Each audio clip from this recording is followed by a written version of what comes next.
Welcome back to my channel. Hari ini kita akan melanjutkan video keempat kita tentang limit ya. Kalau di video yang sebelumnya kita telah belajar tentang berbagai sifat dari limit dan kemudian kita juga melihat nilai limit dari fungsi-fungsi yang cukup sederhana seperti fungsi konstan ataupun fungsi y sama dengan x. Dan di video kali ini kita akan sama-sama melihat secara praktis cara menghitung limit itu seperti apa ya. Fokus kita pada video kali ini adalah cara menghitung untuk fungsi-fungsi polinom dan fungsi-fungsi rasional. Jadi kita mengesampingkan terlebih dahulu seperti fungsi katakan eksponen ataupun trigonometri. Kita mulai dari satu buah contoh yang sederhana. Em, Katakan kita punya limit x menuju 1 dari x kuadrat ditambah 1. Seperti itu ya. Maka menurut video yang kemarin kita bisa menggunakan berbagai sifat limit untuk bisa menyelesaikan persoalan ini. Ya, jadi kita bisa menuliskannya seperti ini. Kemudian kita juga menggunakan sifat limit sehingga kita bisa memperoleh hasil yang demikian. Ya, jadi ini 1 kuadrat tambah 1 adalah 2. Gitu ya. Atau kita juga bisa menggunakan teorema substitusi yang sudah dibahas di video sebelumnya, bahwa limit dari x menuju 1 dari x kuadrat plus 1 ini tidak lain kita bisa langsung evaluasi dengan cara mensubstitusikan 1 pada fungsi polinom kita. Jadi ya kita bisa langsung 1 kuadrat ditambah 1 yang adalah 2. Seperti itu ya. Nah, bagaimana kalau kita sekarang berhadapan dengan fungsi rasional? Kita harus sedikit berhati-hati di sini. Karena apa? Karena kita bisa juga mendapati bahwa titik di mana kita mengevaluasi limitnya tidak berlaku teorema substitusi gitu ya, karena ketika kita substitusikan ternyata titik di mana kita mengevaluasi limitnya itu sebenarnya tidak terdefinisi. Kita mulai dengan contoh yang sederhana dulu. Oke, misalkan kita punya limit katakan x menuju 2 dari x per x kuadrat plus 2x itu. Tentu kita bisa menggunakan sifat limit pada pembagian fungsi karena kalau kita lihat limit dari penyebutnya ini tidak nol ya. Jadi kita punya di sini limit x menuju 2 dari x dibagi limit x menuju 2 dari x kuadrat plus 2x. Oke, jadi kita punya limit dari pembagian dari limit fungsi polinom. Kita bisa langsung saja menggunakan teorema substitusi. Jadi kita punya di sini adalah 2 per 2 kuadrat ditambah 2 kali 2. Dan ini sama dengan 1 per 4. Seperti itu. 1 per 4. Oke. Nah, kita mendapati bahwa permasalahan ini cukup mudah untuk diselesaikan. Betul ya. Tapi ketika kita misalnya berhadapan dengan fungsi yang menarik.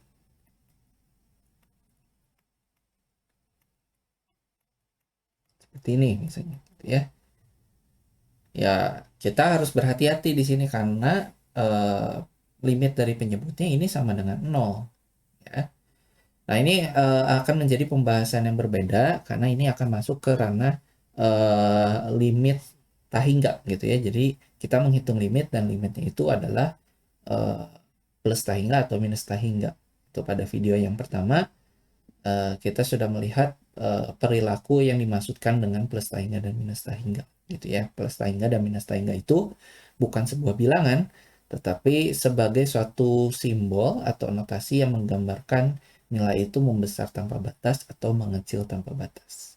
Oke, jadi untuk kasus tipe soal seperti ini kita juga kita kesampingkan terlebih dahulu ya. Ini masuk pada ranah limit tak hingga.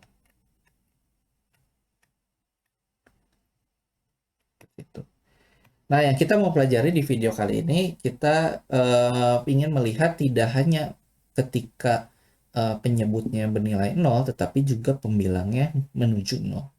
Ya, jadi kita ingin melihat suatu bentuk khusus, jadi fokus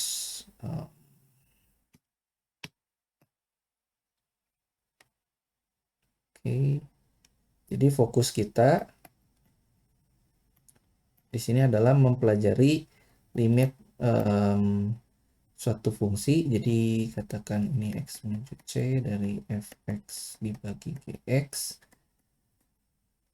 dengan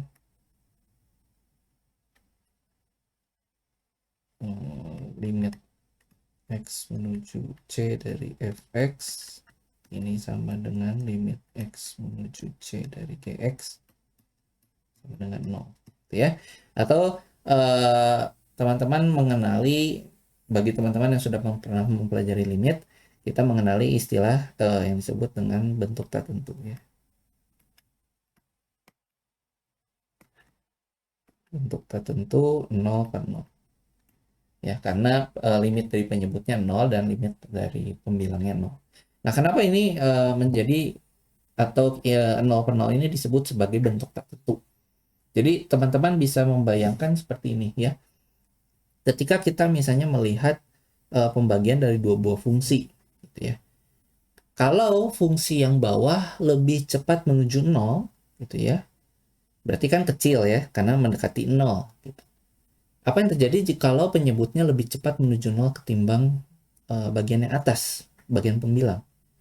Berarti kan kita membagi suatu bilangan yang di atas dengan suatu bilangan yang kecil yang dekat dengan 0. Berarti harusnya kita memikirkan atau kita mempunyai ekspektasi, oke, nilai limitnya berarti harus besar sekali. Kita menduga bahwa nilai limitnya harusnya ya plus tahingga atau mungkin minus tahingga ya. Bisa besar sekali atau kecil sekali. Tetapi sekarang kalau misalkan limit yang bagian atas atau fungsi yang bagian atas lebih cepat menuju 0 ketimbang yang bawah. Artinya kita punya suatu bilangan yang cukup kecil, kemudian kita bagi lagi dengan satu bilangan. Tentu saja untuk kasus ini kita berekspektasi atau kita punya harapan bahwa limitnya harusnya bernilai 0, karena kan suatu yang sangat kecil menuju 0 dibagi lagi dengan suatu nilai. Jadi kita melihat bahwa ada dua buah perilaku yang terkesan kontradiktif. Yang satu harusnya membuat kita berkesimpulan bahwa limitnya adalah 0, dan yang satu lagi membawa kita pada kesimpulan bahwa limitnya harusnya menuju tahingga atau minus tahingga. Nah, inilah sebabnya kita menyebutnya sebagai bentuk yang tidak tentu. Kita tidak bisa dengan jelas menghitung atau memprediksi limit itu secara ya kalau kita lihat masalahnya. Ya. Saya beri contoh, dan di sini limit x menuju 1, x kuadrat min 1 per x min 1. Ini contoh yang sudah kita lihat di beberapa video sebelumnya. Ya. Sebenarnya secara tabel nilai, itu kita tahu ini jawabannya adalah 2 kemarin. Tetapi bagaimana secara matematisnya ya, kalau itu kan pakai tabel nilai. Ya, secara matematika itu adalah teknik yang kurang rigor istilahnya, atau kurang matematis lah. Kurang kurang tepat atau kurang proper secara matematika. Jadi cara yang lebih proper di sini adalah kita bisa menganalisisnya dengan melakukan yang namanya pemfaktoran ya. Jadi pada konteks kita mempelajari fungsi-fungsi rasional, sebenarnya metode pemfaktoran ini adalah metode yang paling umum untuk kita bisa gunakan. Jadi untuk memahami ini, kita bisa melihatnya apa? Bahwa limit dari x menuju 1 dari x kuadrat min 1 per x min 1, kita bisa faktorkan bagian pembilangnya. Jadi x min 1 dikali x plus 1. Oke. Nah, karena ingat sekali lagi bahwa konsep limit adalah konsep pendekatan, berarti artinya kita tidak pernah meninjau fungsi tersebut di titik yang spesifik, gitu ya. Jadi ketika kita meninjau limit x menuju 1, x bukan 1. Akibatnya kita dengan secara matematis kita diizinkan untuk melakukan hukum pencoretan pada faktor x-1.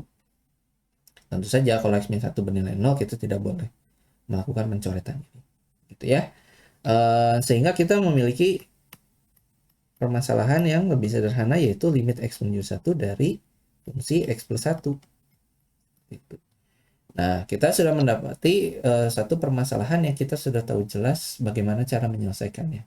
Yaitu teman-teman bisa menggunakan sifat limit ataupun menggunakan teorema substitusi.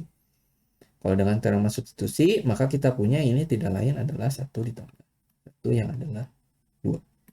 Jadi jawaban kita cocok dengan tabel nilai yang kita sudah coba sebelumnya. Dan ini in general bisa digunakan untuk berbagai polinom yang memang bisa difaktorkan. Seperti itu. Jadi teknik yang kita gunakan di sini adalah pemfaktoran.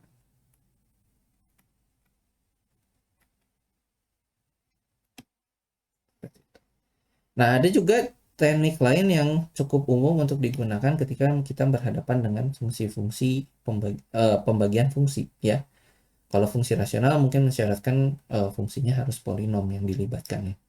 Tetapi kita juga sebenarnya bisa meninjau akar, gitu ya. Bagaimana kalau kita ternyata misalkan punya fungsi permasalahan limit x menuju katakan 1 dari x min 1 per akar x dikurang 1. Oke, kalau kita cek ini kan limit dari penyebut dan limit dari pembilangnya itu 0, ya. Jadi ini sebenarnya bentuk tertentu. Begitu pula dengan contoh yang sebelumnya, ya. X kuadrat min 1 per x min 1, teman-teman bisa coba cek bahwa ini termasuk bentuk tertentu 0 penuh. Nah, ketika kita menemukan sifat seperti ini, kita juga bisa melakukan yang namanya adalah kali sekawan. Mungkin teman-teman yang di jenjang kelas 10 sudah familiar dengan istilah ini. Gitu ya. Jadi teknik yang kita lakukan di sini adalah dengan mengalikan fungsi kita dengan faktor sekawan dari fungsi yang melibatkan akar. Dalam hal ini adalah penyebutnya. Ya, jadi karena akar x min 1, maka faktor sekawan yang kita harus kalikan adalah akar x ditambah 1. Jadi dari sini kita akan memperoleh limit x menuju 1 yang pembilangnya kita akan punya x min 1 dikali akar x ditambah 1 per akar x kurang 1 akar x tambah 1. Oke. Dan kita sudah memiliki perkalian yang bentuk khusus, ya. Di sini akar x min 1 dikali akar x plus 1. Teman-teman bisa menggunakan perkalian fungsi aljabar seperti ini, a min b dikali a plus b. Ya, hasilnya adalah a kuadrat min b kuadrat. Jadi limit x menuju 1, di sini kita biarkan saja yang atas. Sedangkan yang bawah kita akan punya adalah akar x kuadrat dikurang 1 kuadrat. Atau mungkin kita langsung tuliskan saja x min 1. Nah, jadi kita sudah mendapati ada faktor yang sama dari pembilang dan penyebut ini. Lagi-lagi karena limit bicara pendekatan, kita diizinkan untuk melakukan hukum pencoretan pada faktor x min 1 di sini. Sehingga kita akan punya limit x menuju 1 dari fungsi sisanya, yaitu akar x plus 1. Again, kita bisa melakukan teorema substitusi, karena teorema substitusi pun sebenarnya berlaku juga untuk fungsi akar. Oke, jadi kita punya di sini akar 1 ditambah 1 yang tidak lain adalah bernilai 2. Oke, sekian untuk pembelajaran kita kali ini. Teman-teman juga mungkin bisa mencari berbagai soal latihan di buku textbook ataupun referensi lain untuk bisa mencoba soal-soal pengayaan yang tersedia di sana. Sampai jumpa di video yang berikutnya. Thank you.